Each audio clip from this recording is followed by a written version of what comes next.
Imagine this, it's September of 2018, it's probably a miserable day because you live in England, of all places, and you go onto your Xbox and see a demo for a new upcoming game called Forza Horizon 4. You think why not, and download it, open it up and it's met with this absolute masterpiece of a title screen. This game was basically my introduction to the Forza Horizon game series. I'd briefly played Forza Horizon 3, but to a point where I don't really remember it. I want to use this channel as a way to look back on nostalgic video games I played as a kid, and in my mind when I think of that, I knew there was only one game I could talk about first. Yes, there's the obvious choices like Minecraft, specifically the 360 Legacy Edition, but let's be real, that's been talked to death about, and there's no way my monkey brain could come up with points about having already had hour-long video essays made about them. Now when writing the script for this, I was trying to pinpoint the reason I love this game so much, compared to the others in the series, and why I always seem to come back to it when I'm bored. And then, I figured it out. It's the atmosphere. The atmosphere of this game is what makes it stand out from the rest. Let me explain. Just a little side note here, I find it funny when it came time for me to record the gameplay for this video, that the season the game was set to was winter. What at one point or another was determined as the worst season by the community. I definitely hated it, with the roads always being slippery. But as time's gone on, I feel as though my opinion on it has changed, and the community as a whole. I definitely appreciate it more than I used to, and I definitely think it adds to the whole atmosphere of the game. When talking about Forza Horizon 4, you ultimately have to talk about the other Forza games. Although, I don't want to talk about it much as I want this video to mainly focus on 4. I will be making comparisons throughout the video though. For example, in Forza Horizon 5, there's seasons, apparently. I'm not even kidding you when I say this, I had to look it up, because I swear every single time I played the game, I've never noticed a difference. And I think that was the problem. The changes were so small that it was basically pointless. Combine that with a map that is probably too big for its own good, and in the end it creates a game where you think, what's the point of even exploring? Compare this to 4, where each week the map got a drastic change in scenery that physically altered the way you played the game, and that in the long run makes it more memorable. And I think that's the crux of this. Forza Horizon 4, in my mind, is just way more memorable.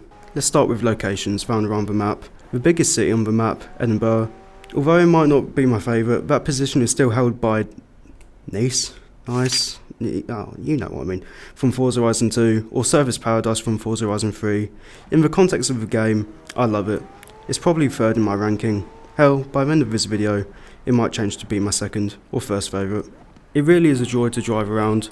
It's so easy to get lost in all the roads, and I think during the winter is when its atmosphere is at its best. You can't talk about Edinburgh without talking about the big fuck off castle in the centre of it, as it's probably the most iconic part of the city. I remember I used to love speeding down the road in whatever was my fastest car at the time. I feel like Forza Horizon 5's main city didn't have this. Like, yeah, the underground roads were cool to drift in and out of, but it never had an iconic endpoint that I would always have to stop off when driving around it. The inclusion of trams that would drive around the city really added to the atmosphere. It was something to drive past, having to weave in and out of traffic to avoid hitting. The fact both of them had different routes they take around the city, you could follow them for hours, see them making each stop and never despawn. At the end of the day, it doesn't seem like much, but it gave you something random to do if you ever got bored, and it made the city feel more alive. The train also helped with this. It's one of my favourite parts of the game. The feeling of painstakingly waiting for it to spawn. I'd always try to race the train, and miserably fail, because, let's be real, at the end of the day, I was in a Ferrari, or a little Mini, and off-road, so you can kind of tell how that went.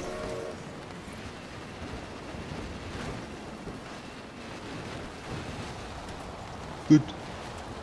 Except in the showcase event, that totally was not rigged, and do not tell younger me that, or older me, just I promise you, it wasn't rigged. No, it wasn't. And did you even play the game correctly if you didn't at least try to stop the train once, or drive into the tunnels to see where it went? Forza Horizon 3 had the same, if not more, with the inclusion of monorails. And yes, I know there are many more people to look up the pavements.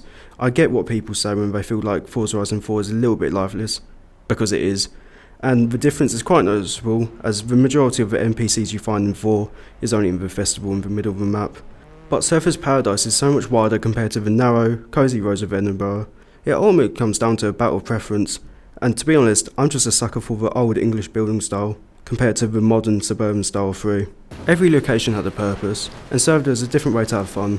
like the Express Railway being the perfect place to drift, the Adventure Park for off-roading, the mandatory airfield found in every Forza game at this point, and the Croy being the perfect for sending your vehicle off the highest ledge to see how much damage it would do, and praying it's still a drivable wreck by the end of it.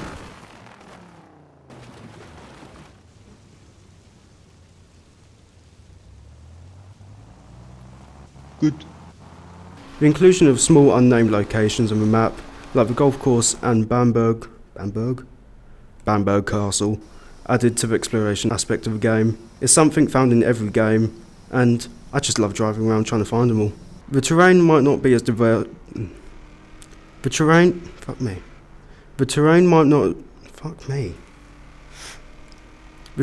not be as diverse. Fucking hell, why can't I say that one word? The terrain might not be as diverse as. Why can't I say diverse? Fucking hell. Diverse. Okay. Fucking 15th take. The terrain might not be as diverse as the other games in the series, but it felt like a complete package.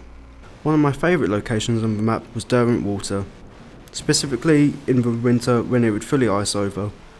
I have a very fond memory of endlessly driving around it in a Lightning McQueen Camaro, and the fact that the islands in the middle became accessible, one of which had a barn find on them, is just chef's kiss. I think the map was of a perfect size. It was big enough to include everything that it wanted to, with it being perfectly spaced out apart, but not too much that it felt like there was a lot of wasted dead space. Honestly, when it comes to future games, what we will talk about later, I think they should downsize to a map this sort of size, as I think it's the perfect middle ground, and the trope of the map having to get bigger and bigger with every new entry is just redundant. Again, I hate to do it, but look at 5 as an example. Houses were such a great addition as these kind of mini locations. Because this was my first Forza game, I was shocked to find out that this wasn't a recurring feature across the rest of the games. I love how each one took a different spin at the English Victorian type of architecture. You had the mansions like Fair Lawn Manor or Derwent Mansion, the Little Lake Lodge, the Woodlands Kingfisher Cottage, townhouses like Sunflower Meadows, Big Fuck of Castles, and my personal favourite, the Seaside Retreat, Thatch Corner, which will always be my residence till the day I die. This small but meaningful section of the game gave you something to work towards, especially with the 15mm price tag on Edinburgh Castle. Where the game's atmosphere really shines is in the small details. One of my favourites is that the type of cars that AI drive around the map changes with each season, like the appearances of snowplows in the winter seasons and tractors in the spring. It really makes the impression that the AI are actually real people that have to adapt and still live despite the seasons changing. The inclusion of wildlife in the fields around the map, like sheep and deer, being able to hear seagulls by the beach, and frogs in the more swampy areas of the map, add another layer of immersion. When you get a second to just stop and let in the scenery,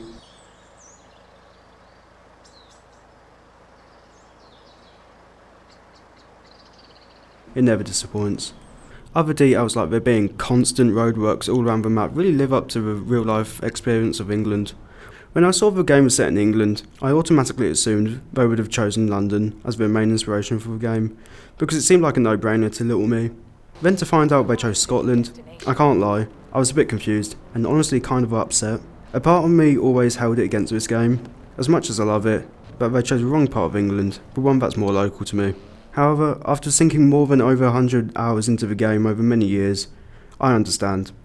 If it was set in London, I don't think it would have the same effect on me as it did. It would have probably looked more generic and closer to the aesthetic of the previous game, with big tall buildings that take up a lot of the skyline. Yes, there would probably have been Big Ben, but at what point does that make a difference? The game has this certain homeliness and comforting feeling to it that I think no other game in the series shares. It's familiar. That might just be because I am indeed English, so of course I'm going to like the game that's set in England, but that's one of the reasons I love the atmosphere so much, because in a way I can relate to it. Is why I think a lot of the community changed their minds on the game after the release of Forza Horizon 5. There's been a massive influx of appreciation for the game. It's this common phenomena of not realising how good you had something until you moved on from it. This isn't just in the gaming scene specifically, but in life in general. Yes, 3 and 5's maps are so diverse, with swamps, deserts, jungles, plains, mountains, and even a volcano, what I've always felt is a weird thing to include and was just done for cool or style points. But what they all lack is cohesion. Forza Horizon 2 is one of the other games that I think does a great job of this, with its Italian, Spanish, French aesthetic fusion. That's probably why it's my second favourite game in the series, and it was always my second choice to play after Forza Horizon 4. The drastic change in aesthetic from 3 to 4 I think is what makes the game so unique, and why it's the game with the most charm out of all of them. To not do something similar and go back to basics with 5 was a real bummer, and it's something I hope they revert back to for 6. In conclusion, if you couldn't already tell, I'm biased as fuck. This game will always have a special place in my heart, it will always be my favourite, and to be honest, I just wanted the reason to yap about it for 10 minutes. I realised you could basically make the exact same points I've laid out in this video with any other games, but when it comes to nostalgia talks in this community, people always go to 3, but I never played it, so I never quite understood it. And I'm sure in a few years' time, there will be people whose first entry into the series was 5, rough start, goddamn, and nostalgic about that. It's all subjective. On the quick topic of Forza Horizon 6, I'm really looking forward to it. Japan has always been a heavily requested location, ever since the first game came out all those years ago, and to be honest, I have faith. I think Playground Games have definitely, hopefully, learned from their mistakes with FH5 and all the games before it. The game has got so much potential, but also so much expectation and hype surrounding it, that a part of me is still optimistic, and I just hope that it's able to stick the landing. I'm sure it will. And on that note, I'm finally done. You're free. Yeah, so this is the outro. I don't really know what to say. Like, should I just do the usual like, comment, subscribe? Like, I mean, you don't have to. You've got free will. Like, I'm not forcing you to. Yeah, fuck. The fuck is that? Hey.